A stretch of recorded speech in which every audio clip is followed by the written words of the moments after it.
आप सुन रहे हैं आज तक रेडियो।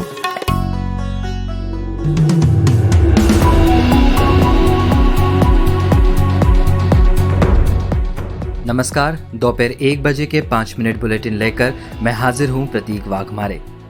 देश में कोरोना महामारी से दिनों दिन बिगड़ती स्थिति के बीच कुछ राहत की बात यह रही कि 5 दिन के बाद संक्रमण के 90,000 से कम नए मामले सामने आए हैं और पिछले 24 घंटों के दौरान इनकी संख्या लगभग 84,000 रही, जिसके बाद कुल संक्रमितों का आंकड़ा 49,30,000 के पार पहुंच गया है। महाराष्ट्र के सरकारी अस्पतालों में अब डेड बॉडीज का भी कोरोना टेस्ट किया जाएगा। ऐसा इसलिए किया जाएगा ताकि ये सुनिश्चित किया जा सके कि मरने वाला शख्स कोरोना पॉजिटिव था या नेगेटिव होने पर डेड बॉडीज को परिवार वालों को जल्द सौंप दिया जाएगा। कोरोना पॉजिटिव डेड बॉडीज का अंतिम संस्कार सरकारी और कोरोना गाइडलाइंस के मुताबिक किया जाता है और इसमें काफी देरी हो जाती है। विधानसभा चुनाव के ऐलान से पहले बिहार को सौगात मिलने का सिलसिला लगातार जारी है। सूत्रों के हवाले से खबर है कि मोदी कैबिनेट में आज दरभंगा में एम्स को मंजूरी मिल सकती है। पिछले दिनों ही वित्त मंत्रालय ने एम्स निर्माण में आने वाली लागत को हरी झंडी दे दी थी। प्राइमरी प्रोजेक्ट रिपोर्ट के अनुसार दरभंगा एम्स 750 बेड का होगा। गुजरात में कोरोना महामारी थमने का नाम नहीं ले रही। इस बीच राज्य सरकार ने कहा है कि राज्य में दिवाली तक स्कूल खुलने के कोई आसार नहीं दिख रहे। मार्च से ही स्कूल बंद है। आमतौर पर गुजरात में जून महीने से ही क्लास शुरू हो जाती है। गुजरात में अब तक 1,15,000 लोग संक्रमित हो चुके हैं।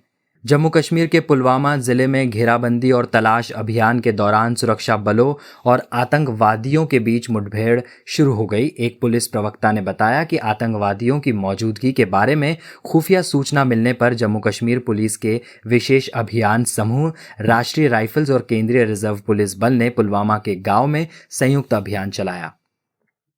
एशियाई विकास बैंक ने चालू वित्त वर्ष में भारत के सकल घरेलू उत्पाद यानी जीडीपी में 9% की गिरावट आने का अनुमान जताते हुए कहा कि कोरोना वायरस महामारी का भारतीय आर्थिक गतिविधियों और उपभोक्ता धारणा पर बहुत गंभीर प्रभाव पड़ रहा है। चीन का लगभग हर पड़ोसी के साथ विवाद जारी है। अब इंडोनेशिया ने आरोप लगाया है कि चीनी कोस्ट गार्ड के जहाज उसके समुद्री इलाके में आ गए हैं, जिसका विरोध जताया गया है। जब चीनी शिप वाटर बॉर्डर को पार कर घुस आई तब इंडोनेशिया की एक पेट्रोलिंग बोट ने उसे देखा, जिसके बाद वापस लौटने की चेतावनी दी गई। इस मामले को इंडोनेशिया ने चीनी दूतावास के सामने उठाया है। चीन लगातार साउथ चाइना सी में अपनी पैठ मजबूत करने की कोशिश में लगा रहता है। कोरोना संकट को लेकर अमेरिका चीन में तनाव बरकरार है। अमेरिका ने इस बीच चीन के 5 उत्पादों पर रोक लगा दी है। अमेरिका ने चीन की कई कंपनियों के सामान के आयात पर रोक लगा दी है।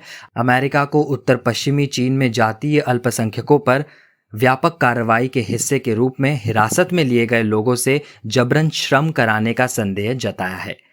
पाकिस्तान में शिया समुदाय के खिलाफ ईश निंदा के मामले लगातार बढ़ रहे हैं। पाकिस्तान के कराची शहर में तहरीक-ए-लबाइक पाकिस्तान और अहल-ए-सुन्नत वल जमात ने अल्पसंख्यक शिया समुदाय के खिलाफ रैलियां निकाली, जिसमें हजारों की तादाद में लोगों ने हिस्सा लिया।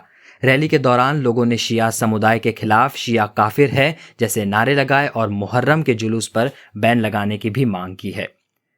अमेरिका के कैलिफोर्निया में लगी आग भीषण होती जा रही है। दक्षिण ओरेगन में आग लगने से कई लोगों के लापता होने की खबर के बीच अधिकारियों ने बताया कि कैलिफोर्निया से लेकर वॉशिंगटन तक कम से कम 35 लोगों की मौत की पुष्टि हुई है। अधिकारियों ने यह भी बताया कि लगभग 50 लोग अब तक लापता है। देश के कई हिस्सों में हो रही बारिश से जिंदगी तबाह हो रही है। कहीं सड़कों पर सैलाब बह रहा है तो कहीं नदियां उफन कर मकानों और दुकानों में घुस रही है।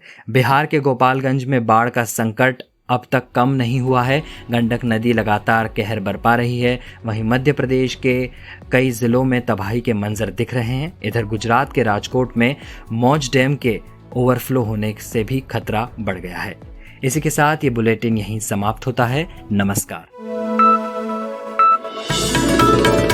खबरों की हलचल और देश विदेश का मिजाज आप सुन रहे हैं आज तक रेडियो।